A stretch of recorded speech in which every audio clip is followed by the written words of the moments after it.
Welcome, America. Morning glory and evening grace. I'm Hugh Hewitt.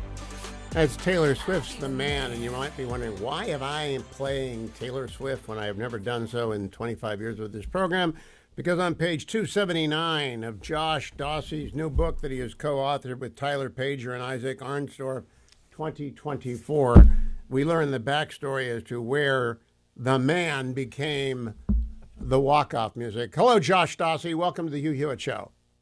Good afternoon. Thanks for having me, Hugh. It's good. Tell people a little bit about how Taylor Swift came to be the walk-off music. Well, one of the things that was really interesting about the reporting in the book is that the campaign really wanted Taylor Swift to do a lot more for Kamala Harris. And in fact, Doug Emhoff, her husband, reached out to lawyers around Taylor Swift to try and figure out what they could do. She sort of posted the one endorsement on Instagram after the debate where she endorsed Kamala Harris, but she never agreed to do anything else. And it was one of the great frustrations because, as you said there, the music was prominently played, but they could not get Taylor Swift to do more as they wanted her to do. It is emblematic of the entire campaign. Nobody quite did what they were supposed to do on the Democrat side. On the Trump side, everyone outperformed. And I think that's the message of 2024. But I want to start with my overall message, Josh. Good book. My congratulations to you, Tyler Pager, and Isaac Arnstorff. I have not met Tyler or Isaac. Apparently you three are all still good friends, though you now work for the Journal, and one of them works for the Post, and the other one works for the New York Times. So you have to kill each other for a story, I guess. Is that right? You're always in competition? Well, it sort of is now that way a bit, but you're right. We did end up the project all as friends. We started the book when we were all reporters at the Washington Post, and then I since have decamped to the Wall Street Journal, and Tyler went to the New York Times. But thankfully, we finished most of his book before our new job started, which kept some of the complications to a minimum. Okay, I want to begin with my overall take, which is A's hire A's, B's hire C's, and C's hire anyone who's standing around. The A in this case is Trump. He hires Susie Wiles. The B is Biden. He hires Kamala Harris first, and then Donnellan and Ricchetti and a whole bunch of C's. And then the C is the vice president who stuck with 107 days to become a president, hires just about everybody in town, and none of them do anything for her. That's my total take. Any reaction to my take, Josh? Well, I think your take about Susie Wiles in particular is right. I think Susie Wiles came into the president's orbit full time in 2021, 2022. Really started helping him in 2021, but then took a more prominent role as it went on. And I think she assembled an apparatus around President Trump that he had never had before, with high level operatives and aides, decisions that, were based on data and sort of, um, you know, raw political numbers. And I think she put together a campaign team that, for the most part, did not have, the sniping and the backfighting and all of the, drama. There's some drama in the book where Corey Lewandowski comes in near the end of the campaign and sort of tries to blow everything up, and Susie and Chris LaCivita have to sort of diffuse that time bomb. But for the most part, this was, I think, the most well-run of the three campaigns that Trump had. And I think he trusted his senior team in a way that he never really had before. On the Biden side, Donald and Machete, as you mentioned there, are sort of dictionary definition loyalists. I mean, they've been with Biden for decades. They sort of share the chip on their shoulder that he has about them never being taken seriously. People always thinking he shouldn't have run. And the book, some of my favorite reporting in the book really comes after the debate, where almost everyone in the Democratic Party is trying to get Biden to drop out and realizes, how untenable the situation had become. And Donald and Machete do everything they can to block information from getting to him from folks. And people were going to extraordinary measures to try and get actual polling data and fundraising data to Biden because they believed they were going to lose House seats and Senate seats and all the way up and down the ticket. He wasn't meeting with his pollsters at all, our book reports. Some of the aides gave a presentation to Joe Scarborough on Morning Joe, hoping Biden might see it that way if Joe delivered it. It was a pretty dark time, and Donald and Ricchetti were really clamping down all access to him.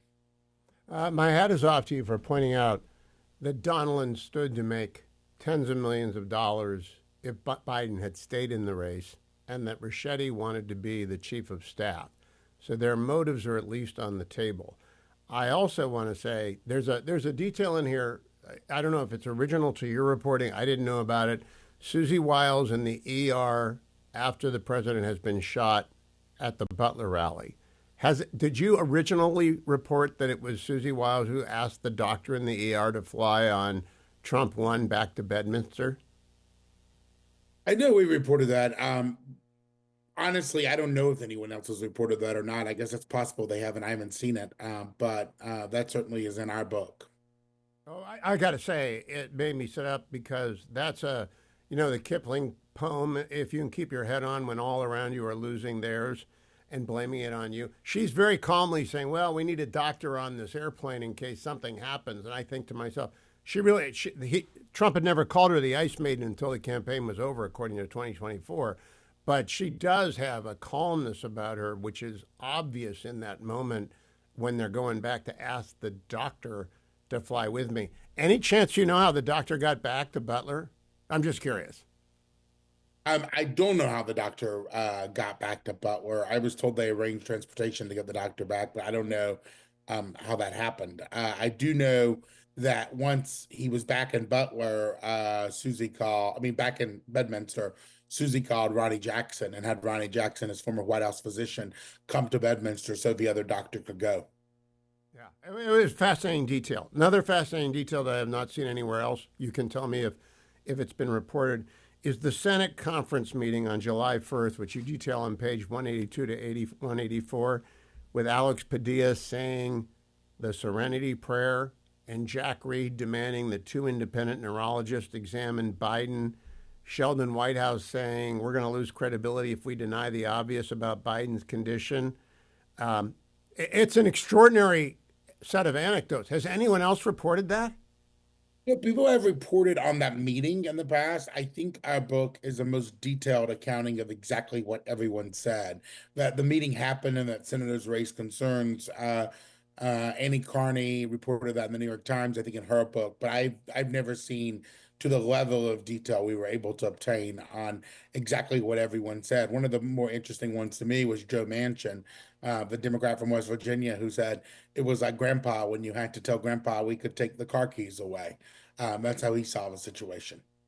Well, I thought the most interesting was Jack Reed, because why do you ask for two independent neurological evaluations, Josh? Why would anyone ask for that? Well, there'd be two reasons, right? One, if you were really concerned of whether or not there was something going on, you would obviously want to have an evaluation to see, what his brain was doing. And two, would be, if you want to try and show it to the American public, if you thought he could pass it and was doing okay, and they needed to be reassured. I mean, what they were seeing in that moment was just a precipitous decline in support, and he was already pretty a weak spot with Democrats even before the sort of infamous debate, and that was getting worse and worse by the moment. And so I think people were looking for any sort of reassurance they could get that he, either he had to drop out or he had to show something totally differently than he had shown. Also, in that meeting, John Fetterman, I don't know if he was screaming. You say he was screaming. Maybe he's just shouting above the din of 49 senators. There are 49 of 51 senators there, 51 Democrats. Fetterman yells, Who supports him? Who supports Biden? And only Chris Coons and Duckworth raised their hand. What a bunch of snakes. Only three of them put their hands up. Are you surprised by that? Well, yeah, but I do think in this moment, they were all sort of freaked out by what the numbers back in their states were showing. I mean, one of the things we learned in the book is that if Biden would have stayed in, there were states that Democrats have won for decades reliably, that pollsters in the party thought were going to be on the table, right?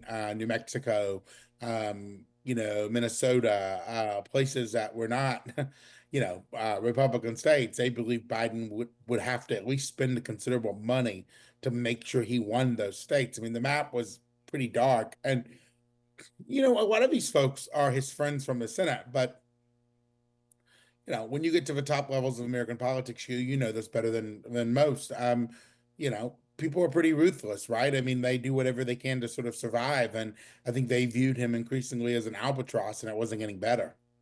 Well, the most ruthless one is Nancy Pelosi because she puts the knife in his back. Chuck Schumer puts it in his front. But these guys at this meeting and these gals at this meeting, they are, it's kind of despicable that they wouldn't speak up in public and they wouldn't defend the president in private. But I think they'd come to the same conclusion I did at the debate was that he was impaired. Up until that time, from 22 forward, I've been using the word infirm, Josh, because a lawyer, anyone can observe infirmity, and you don't need to be an expert. I never use cognitive impairment because I'm not a doctor and I never examined him. I never talked to him. But I think it has become obvious to everyone on the night of June 27th that there are big intellectual deficits that appear at least at inopportune moments, which is disqualifying for a president. Did anyone at all say to you the president should have resigned rather than continued on to the end of his term? Anyone at all? Uh, I mean, we saw that obviously at the time from a lot of Republicans. We didn't hear that from any Democrats in the book. No. You see, I'm just amazed by this because it's not really a partisan issue. If a president is like Woodrow Wilson or FDR in their last days, incapable of doing the job well, they should get aside. Let me move on to a few other questions I've got. You've covered pretty well the flop of the DeSantis campaign.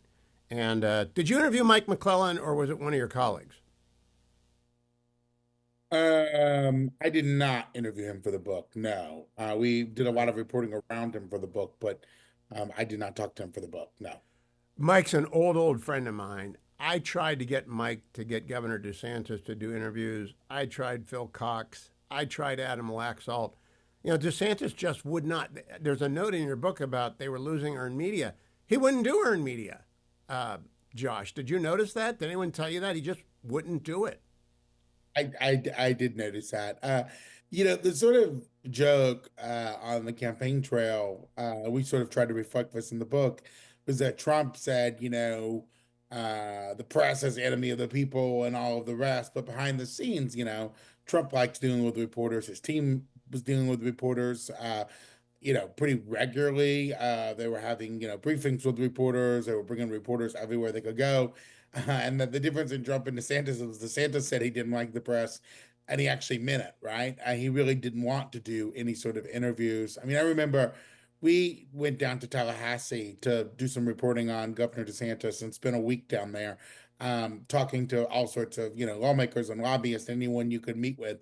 And DeSantis's team didn't even want to, sit down for like an off the record, right? I mean, there was no desire to engage. And I think they believe that through influencers and through, conservative media and the conservative space that they no longer needed traditional news outlets. That was their But calculation. but they didn't need the conservative space either, Josh. They didn't need me. And so I'm just saying I don't think he did any earned media. So the idea that they had an earned media deficit being a surprise to them is a shock to me. A little aside, One Abby of the Lowell funny represents Hunt. Go ahead. I was going to say one of the funny things in the book is that Trump's people immediately realized the super PAC, Fabrizio and Tego Budowich and others realized that DeSantis was the only threat that they had. DeSantis numbers were rising among conservatives, and they really took a concerted and aggressive effort to take him out. And for many months there, Hugh, DeSantis sort of just didn't respond and took it. And by the end of that, Trump had sort of redefined how many people saw DeSantis. I think you're correct. You cannot run for president without flooding the zone nowadays. Ronald Reagan could do one event a day in 1980 and maybe 1976, but you can't do it anymore. You got to flood the zone. Anecdotal aside, Abby Lowell's in the book because he represents Hunter Biden. Stan Brand, I did not know, was counsel to the Trump campaign. Did you know those two were partners for a lot of time, long, long time? And I know that. I knew them both individually, but I did not know that they were partners. Oh, I interviewed with him when I left the White House in 1985 about going over to Brandon Lowell and did not do it and didn't leave the government. But I just found it interesting that 35 years later, they're on opposite sides of 2024. Okay, let me go to a few things with which I'm going to disagree with you. First of all, on page 2188, I don't disagree. Isn't a debate, it's an interview. But on page 188, you mentioned the Biden beachfront home costing 2.7 million in 2017. I'm sure that's a public record number or a Zillow number. Did anyone ever ask where he got 2.7 million from? He'd been in the Senate from 1972 until he became vice president, and he was vice president until the end of 2016 and into 20. How did he come up with 2.7 million bucks? I did not ask that. That's a good question. I mean, he was giving a lot of paid speeches and doing all sorts of engagements after he left office. You know that the speaking circuit for someone of his level, you can make six figures per speech. I'm not sure he could do that anymore, but he probably could at the time. I don't know precisely where the money came from, so I don't want to speculate on that. All right, let's go to page 168. I thought it would have been interesting to ask. Page 168, reaction to the Supreme Court decision on immunity. You write, top DOJ officials were stunned how far the justices went. Now, I went to your end notes, which are pretty exhaustive, but there is no end note for this. I can't believe they were stunned since it's absolutely the correct decision and they telegraphed it in oral argument.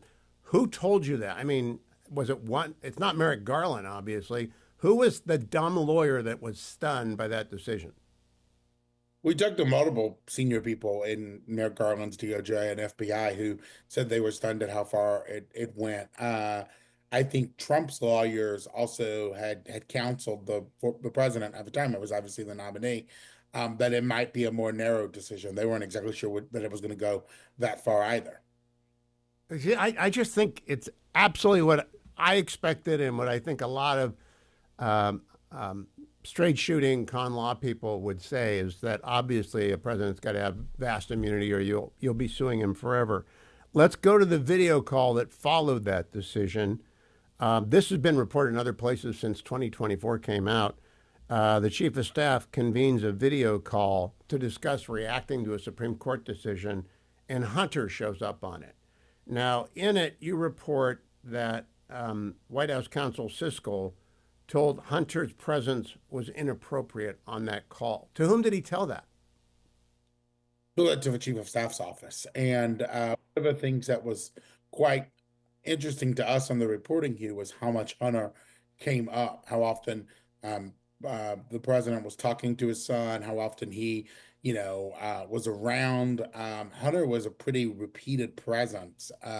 I think both in the president's personal life, but also in his political life. And there was a frustration among White House aides, Anita Dunn and Bob Bauer and others, because President Biden did not want to talk about his son Hunter's legal problems and how they were affecting the presidency. And there was sort of a sense of, we can't touch this, we can't talk about this in an official way, but Hunter was always there. Well, why was it inappropriate, though? Why did Siskel think it was inappropriate for Hunter Biden to be on the call about the White House's reaction to a Supreme Court decision? Well, I think A, they didn't know that Hunter was on the call. It's not like he was announced, and B, he just sort of piped in to tell White House lawyers how he thought how his father should respond to a Supreme Court decision. I mean, that's not usually how White Houses work. Presidential family members don't just get on calls and tell the lawyers what to do without Oh, the lawyers. Josh, I am a veteran of the White House counsel's office, and they most certainly do get on calls. I think Fred Fielding spent a long time with Nancy Reagan, if not every day, most weeks, talking to her. But Hunter, I'm going at the fact. I don't know Mr. Zients, and I don't know Mr. Siskel, but somebody dropped a ball here if they had not laid down lines of demarcation that Hunter was not to cross, and it was apparent to me they didn't. Do you think they ever told him what not to do and what to do? I don't think they told Hunter directly, no. Yeah. You mentioned Anita Dunn. Anita Dunn is a very interesting character. I've only met her once or twice on television, in green rooms, that sort of thing. I don't know her. She wanted the debate. She was the one who pushed for the early debate. Um, Confirm, correct? That's what we agree. So, yes. So, is that why everyone hates But her now? Because it was such but a disaster? it wasn't just her. I mean, we obtained for the book a 6-page memo that the president's advisors gave him outlining their case to do a debate in June. And they said, you need to get public attention on you. You need to stand up against Trump and show, in their mind, that you're a more serious candidate than he is, X, Y, Z. I mean, it's a pretty long memo that we have since was published by Playbook and, was in the book.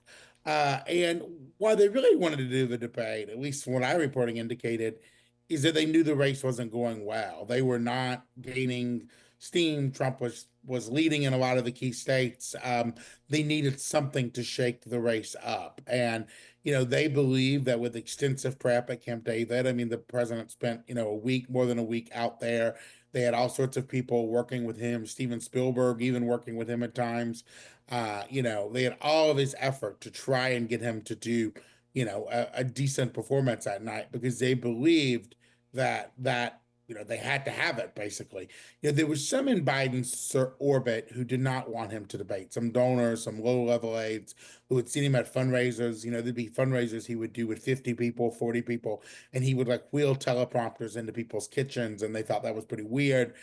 There were people that were concerned about it, but among Biden's sort of inner circle, Donald and Ricchetti, Anita Dunn, those folks, they believed that he had to debate, and there was no other option. Back on page 59 of the book, though, Zients and Anita Dunn had serious reservations about the octogenarian's ability to win, but they largely kept those concerns to themselves.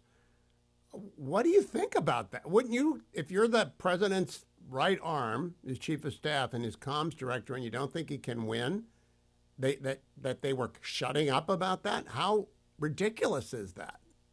Well, I think they hoped he could win, but that the numbers weren't moving in their direction, and they weren't seeing much enthusiasm. And one of the telling signs I think of the book is how many times we kind of chronicle this throughout the book. The Democratic Party's voters told them they didn't want something, and they sort of gave it to them anyway, right? There were so many red flags and warning signs throughout. I mean, if you look at the numbers, 2022, 2023, much of the party did not want Biden to run again. I mean, he was going to be 86 at the end of the term. They were seeing his performances in public.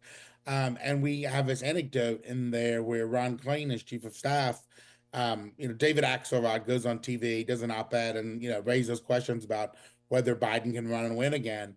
And Ron Klain calls and says, I don't know why you're doing this. There's no Obama out there. Who else is really going to do it, right? And I think they all hoped, at least what the reporting for the book indicated, that they could just sort of like push him through. Josh, what strikes me, I interviewed Jake and Alex last week. I interviewed John and Amy a couple of months ago. Everybody knew that the president had slipped, at least physically and probably cognitively. I went through line by line with Jake and Alex all of the variety of situations. Hundreds of people knew Joe Biden would lose it for an extended period of time. His train of thought, his ability to gather a coherent sentence. Hundreds of people knew, and still they pushed on. And the only explanation I can come up with is that both the family plus Donald and Machete had something to get out of it because it's insane trying to run that guy for president. Not only do they push on, I mean, if you look at the reporting that my colleague Annie Linsky and others did in the Journal last year, I mean, they sort of chronicled in pretty vivid detail all of the ways that Biden had slipped and received some really nasty attacks from the White House and some denials and, a pretty vicious campaign. And, I remember being at the Post even in 2023 and 2024. And anytime, my colleagues, I wasn't writing about Biden at the time, I was sort of covering the GOP primary, but anytime my colleagues would bring up age or try to do any reporting around age, I mean, the White House really went after folks in a way that I think wasn't quite understood at the time. I mean, it was such a sensitivity to them. And, the reporting that Annie and the folks did in the Journal in 2024 um, had a lot of signs of him slipping behind the scenes. But what really changed in my mind is that at that time, the White House, because the debate had not happened yet, was able to get all of these prominent Democrats to go on the record and dispute the story. Pelosi, many senators, XYZ, and folks were still willing to sort of, run cover for him at that point. Well, I've got to say, I am amazed on page 106, where we're talking about the first debate, not the second debate. The president signed off on an early debate, and they quickly struck a date with the Trump campaign and CNN for June 27. I suppose you can write it that way, Josh, but that's not really how it happened. They issued a video challenge on May 15th, a video challenge that was nasty because President Biden said in I hear you're free on Wednesday when Judge Merchan had him in court Monday, Tuesday, Thursday, and Friday. I hear you're free on Wednesdays. And then there were as many cuts in that as the NBA slam dunk contest. He was just jump cut, jump cut, jump cut. I don't think they expected Trump to accept. He accepted on my program that morning. He accepted on Truth Social before he came on my program. I actually think Team Biden thought Trump would say no, and then they would have an out. That's what I think happened. Dispel me, contradict me.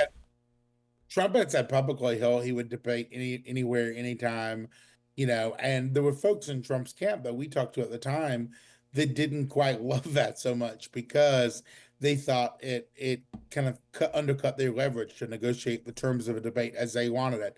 The anchors, the times, the questions, XYZ, because the president had said, anytime, anywhere, any place. And then, he did it, right? I mean, Trump said, I'll debate. And I think both, both Trump, part of the book that I think is interesting is both Trump and Biden's aides were surprised at just how bad Biden was that night. I mean, even the the president told me that. I interviewed President Trump 7 weeks ago, and he said he was stunned. So everyone was kind of stunned that this shell of a guy shows up and he's slack-jawed and open-mouthed and incoherent. And Jake Tapper was on last week. Jake was shocked. The producers up in the booth were everybody, the world was shocked by how bad he was. I just think that people ought to explore the idea that Team Biden thought that Trump would say no, or they'd begin an argument over details, even though President Trump had said anytime, any place. But he accepted before they could possibly back out, and then they were stuck. Argument over details. That's true, Hugh. I don't know if they expect him to back out entirely, but Biden's folks were surprised at how quickly Trump's team just went, okay, good, let's do it. Now, after the fiasco, I've already covered the Senate meeting. I encourage people to read 2024 just to find out what a snake pit the Democratic caucus is in the Senate. Biden is sinking. I mean, he's absolutely sinking. He's on I love the detail about the call with the progressives on page 188. He mentions in that call, and you quote him as saying, I've got a major initiative on the court. I'm talking with constitutional scholars. Then he trailed off, and there's no detail. What was his major initiative for the court? The president can't do anything about the court.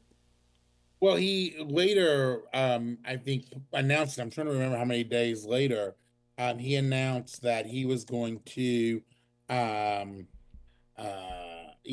try and expand the court, right? I'm trying to remember the details of that, but he announced it a few days later, and it was sort of viewed as, his White House press release was, President Biden announced his bold plan to reform the Supreme Court, term limits for Supreme Court justices, a binding code of conduct for the Supreme Court, no immunity for crimes a future former president committed in office. I mean, that's from sort of the White House press release, the White House spin on it, but that's what he was promising them, that he was going to propose.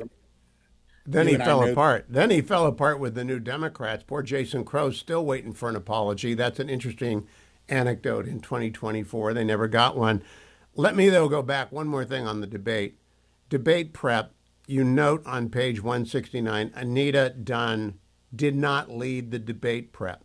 She's taken the fall for this, right? She and Bob Bauer are taken most of the hits from Team Biden for the ineptitude of the campaign and his leading out. They're mad at Nancy Pelosi. They're mad at Chuck Schumer. They're mad at everybody. They should be mad at Donnellan and Ricchetti for not letting him get there. But Ron Klain's a smart guy. He and I used to do things for the Post together, and I think he's a lefty, but he's a very smart lawyer. Did Ron Klain talk to you? Did he say that during the debate prep week they should have called it off? We did extensive reporting about Klain in the book, and one of the things that happened at the end of debate prep, Klain was telling others at Camp David how poorly he had thought it had sort of gone, and said, this is going to be really touch and go, his words. This is really going to be touch and go in Atlanta. I think Klain knew it was not going as well as they wanted it to go. Do you think, I don't have any reason to believe this, it's just a good conspiracy theory to put out there. Do you think that some people on Team Biden knew he would fail that badly and he'd have to get out of the race and that they would have a chance to win with somebody else? I guess the honest answer is I don't know. I mean, no one told us that for the book. I certainly have heard that theory from lots of folks, some Republicans, but frankly, some Democrats too.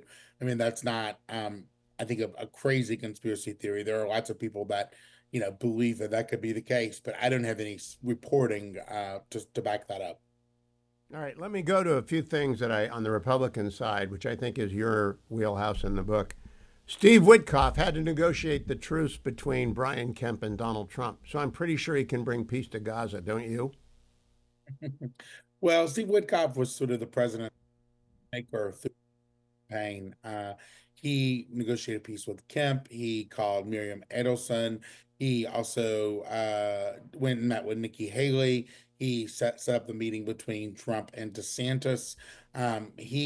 Trump would get mad or would sort of, have a public row with someone, and Witkoff would then fly and go talk to the person or call the person and try and make it work. And in some of the cases he did, right? I mean, they came to a détente of sorts with Brian Kemp. They came to a détente of sorts with Ron DeSantis, Miriam Edelson, the president. Did you by chance, did anyone else report that Witkoff was his golfing partner on the day of the second assassination and that Witkoff stood out there on the fairway, like holding up a 1-iron in a lightning storm after the shots start going out? Witkoff is still out on the fairway. It was reported that Witkoff was golfing with him that day. I don't think it's been reported sort of how it all went down in detail. Witkoff was probably the president's most regular golfing buddy and companion sort of on the campaign trail. And the day they ended up golfing, that Sunday, it wasn't his long planned golf event. Trump called him the night before and said, I'm going to be here. Do you want to play some golf tomorrow? And they agreed to go out there. It was sort of, happenstance. Okay, so when we go back to Witkoff for a moment, that he was one emissary. There's another, I think it's original reporting by you. Leader McConnell sends my friend Josh Holmes, host of Ruthless Podcast, I don't know if he's your friend, he must be, to make peace with Chris LaCivita, who I do not know. Where'd you get that bit of juicy detail? Because that's kind of interesting. Josh Holmes and LaCivita brokered the peace between McConnell and Trump. Yeah, well, we were curious how McConnell got to the point of endorsing Trump, because as you remember, McConnell was probably the most strident critic in the party, and Trump and crew, actually, I don't know that Trump himself wanted the endorsement that much. I don't know that Trump cared, frankly, but a lot of the folks in the Trump campaign wanted the endorsement because they believed, it would help spell the end of the primary, right? If you bring McConnell, who's one of his most strident critics, on board, who else can stay out of it? And so LaCivita and Holmes have known each other for, I think more than a decade, and are friends, and the principals did not really want to speak to each other for the reasons that we all sort of know. But both of them agreed to let Josh Holmes and LaCivita work behind the scenes to get to a peace deal, and McConnell ended up endorsing the president. And it's terrific reporting. That's why I want people to understand 2024 has got stuff in it you won't find anywhere else. Now to the hard stuff. Eric Holder is in charge of vetting vice presidential candidates. He's really bad at this, Josh. I mean, objectively They didn't know anything about Tim Walz when they picked him. They didn't know that he had embroidered his career in the National Guard. They did not know about Minneapolis when it was burning. They didn't know about Mrs. Walz not being the most supportive person in the world, yelling at him when he comes off the debate stage, or not yelling at him, but telling him, boy, you sucked, or something like that.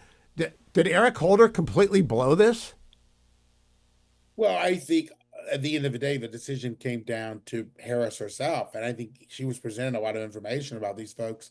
But I was with some Trump folks right after they picked Walls, and the Trump team was thrilled with that pick. I mean, Of I think they course.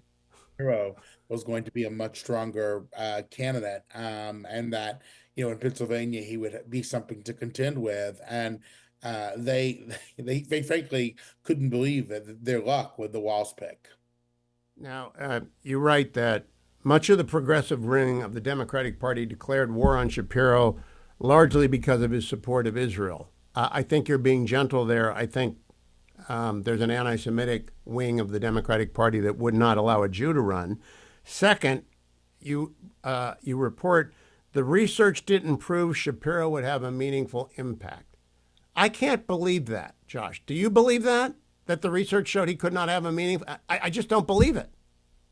I am sort of skeptical of that too, but that was a research that they gave Kamala Harris on that time, Holder, and her political team. All right. So, who came up with the advice to her not to give an interview until August 29th, more than a month after she became the nominee?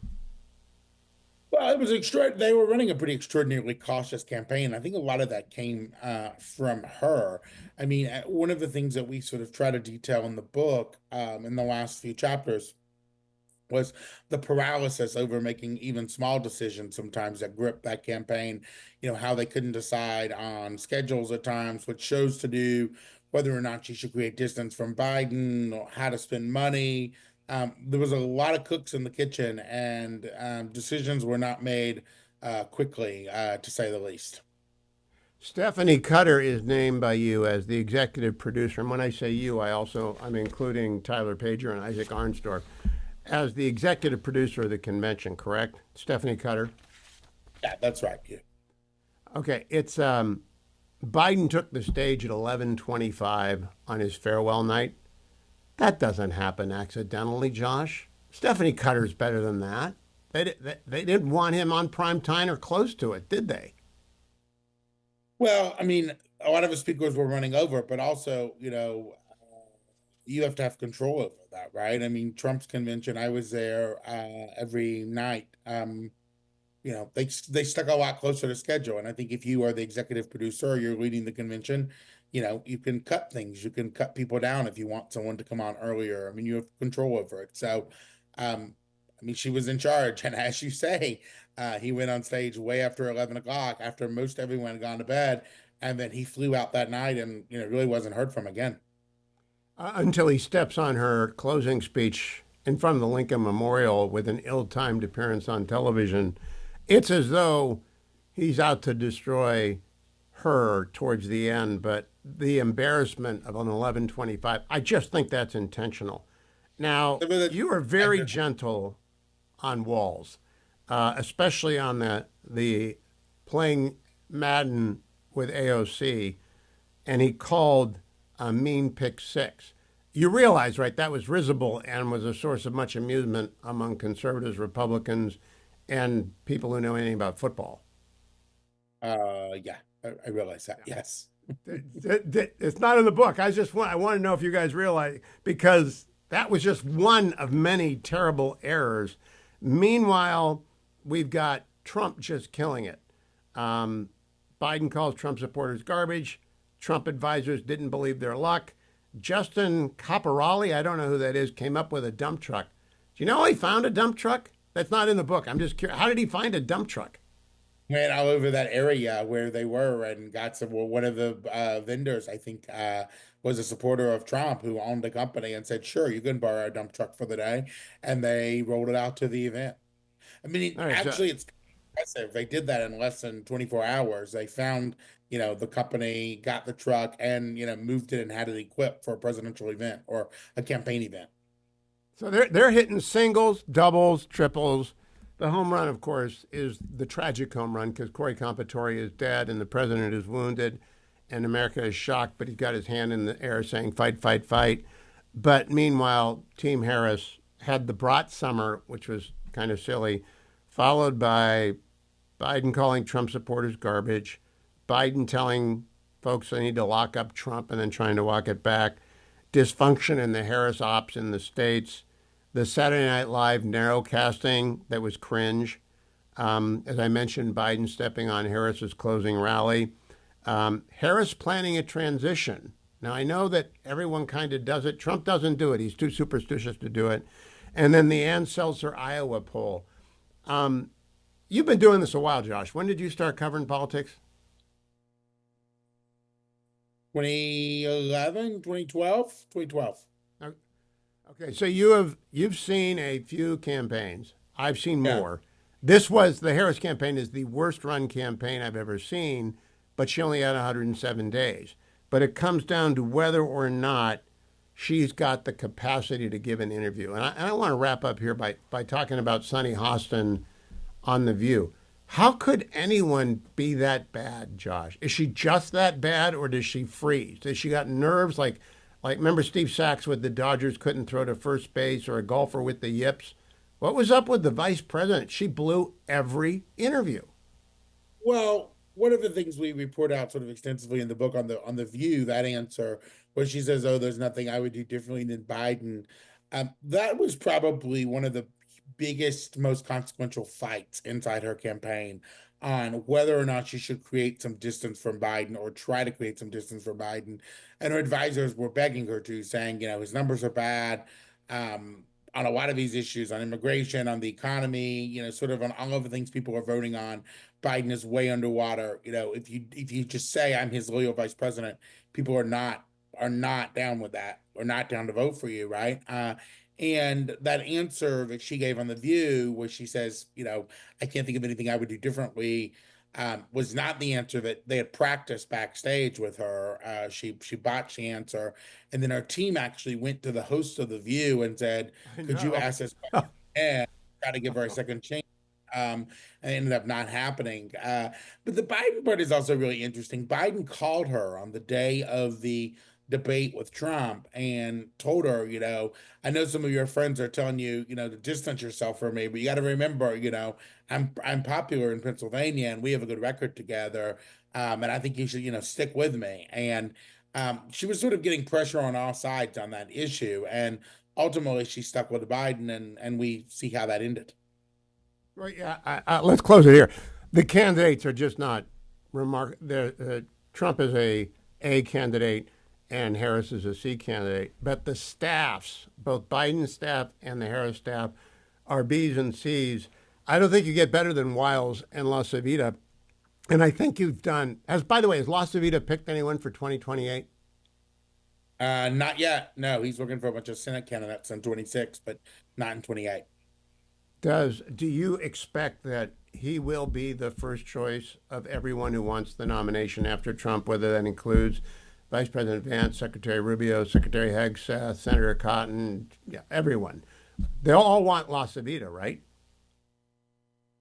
I don't know. I mean, I certainly believe that he is in a vaunted place in the party right now, and I imagine he would have, the ability to work for who he wanted to work for. But I don't know who all of these candidates want. I haven't talked to them about that. And finally, on Susie Wiles, again, I've only talked to her once briefly. I've texted with her maybe twice, so I don't know her. Compared to other people in D.C., and I've known chiefs of staff back to Haldeman all the way up to Mark Meadows and Ron Klain a little bit, she seems to be about as calm and collected a person as you could possibly want in that job. Can you compare her to anyone else who's held a senior executive position? Well, I think she's the first chief of staff that Trump has had, that he, how can I say this gently? I think fully trust, right? I mean, I think he defers to her a lot. I think he often tells people when they ask him about things, ask Susie. I think they have a genuine relationship. She's the first chief of staff that, in the years I've covered Trump, where there wasn't constant speculation on whether or not she was going to get axed or potentially get axed, or if they were having a falling out of some sort. I think she has an uncanny ability. The chief of staff is important as is the relationship to the principal, right? Like what might work for you if you were running an office versus what might work for me are totally different things. So you need a chief of staff who understands, the principal and how to manage his principal and how to manage his staff. And I think Trump has found his most compatible chief of staff with Susie Wiles. And I think competent as well. I want to just close by saying great read, good work. I want to compliment you on pulling a lot of stuff out that I hadn't seen before. But to all the audience, just think about what it means when Jack Reed tells everyone in the Democratic Senate caucus Joe Biden needs to take 2 independent neurological tests right away. And Alex Padilla is saying the Serenity Prayer.